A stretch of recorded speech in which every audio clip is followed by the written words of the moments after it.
Former ambassador to Ukraine Marie Yovanovitch made headlines in 2019 when she testified during former President Donald Trump's first impeachment inquiry.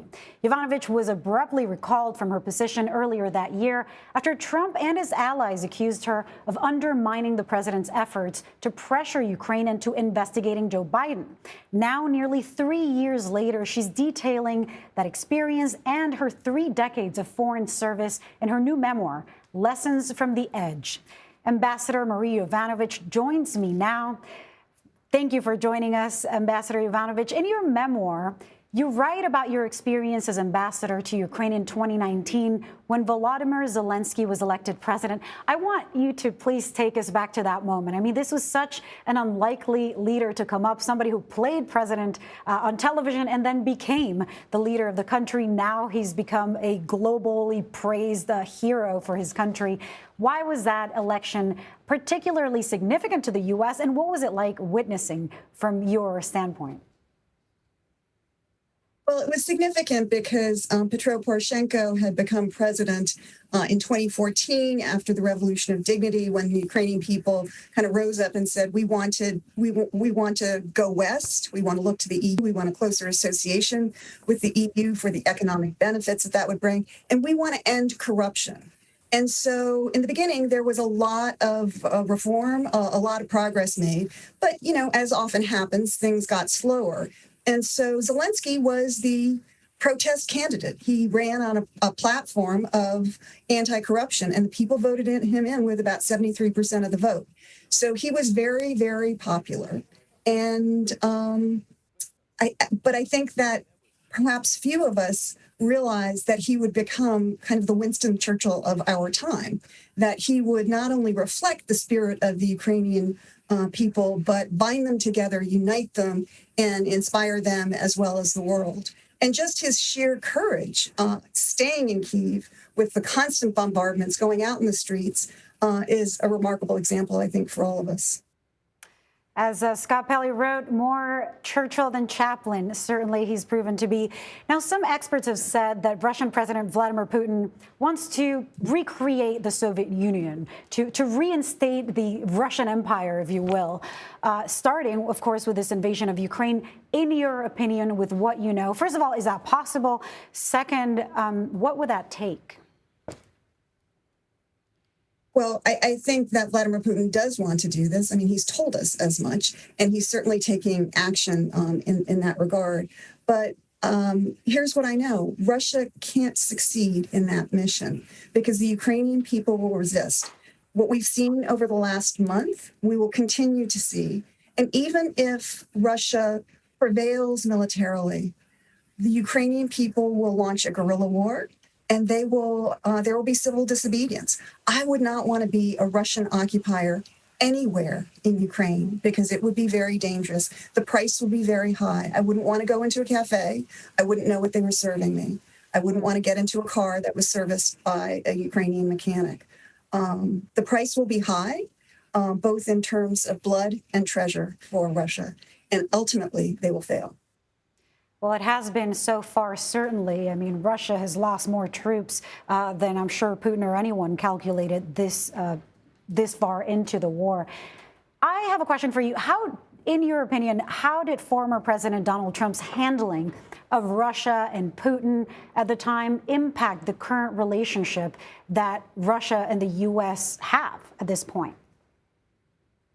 Well, I think that while our official U.S. government policy towards Ukraine was actually very strong, it was clear that President Trump admired Putin very much, that he was disparaging of Ukraine. And then when the transcript of the infamous perfect call, the July 2019 call between President Zelensky and President Trump was released in September of 2019, it became apparent that the president was ready to trade the privileges of his office in exchange for personal and political favors from a foreign leader.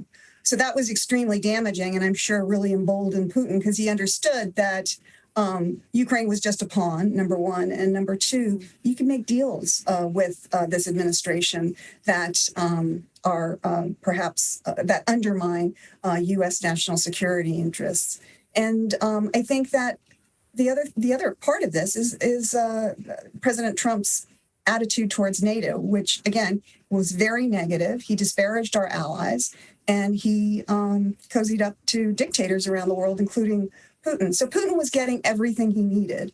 And there was, I think, probably on the part of Putin, the expectation that Donald Trump would win again and that he would pull the U.S. out of NATO. So no reason to pull out, the military to further invade Ukraine. When President Biden was elected, this is a man who has long experience in foreign relations. He knew both Ukraine and Russia, and he would not have, he was going to unite the alliance again, unite NATO, as we've seen even today in the summit in Brussels. And so I think that Putin underestimated the unity of the West. He underestimated President Biden. He underestimated the Ukrainian resistance. And he severely overestimated what the Russian military would be able to do. Huge miscalculation. That's certainly something we've seen. And just, those conversations in which you were very much front and center, now looking back, we realize just the relevance of that military support to Ukraine and everything that was at stake then and is now. Now, finally, in your book, you mentioned that your parents fled the Soviet Union to live a free and democratic lifestyle in the U.S. I think you also talk about how important it is to defend, democracy, diplomacy, and certainly the rule of law. How did all of that factor into your decision to speak out against President or former President Donald Trump during his first impeachment? Nobody envied your position at that time. Well, my parents brought us up to really be grateful to the United States for providing us with safe haven, for creating the conditions where we could live in freedom, where they could work, they could raise their children. And they wanted my brother and I to give back. And so I ended up joining the Foreign Service, had a 30-year career, and I was a rules-abiding diplomat. We are nonpartisan. We implement the policy of whoever is the president at the time that was elected by the U.S. people, the American people, because that is what you do in a democracy, in our democracy.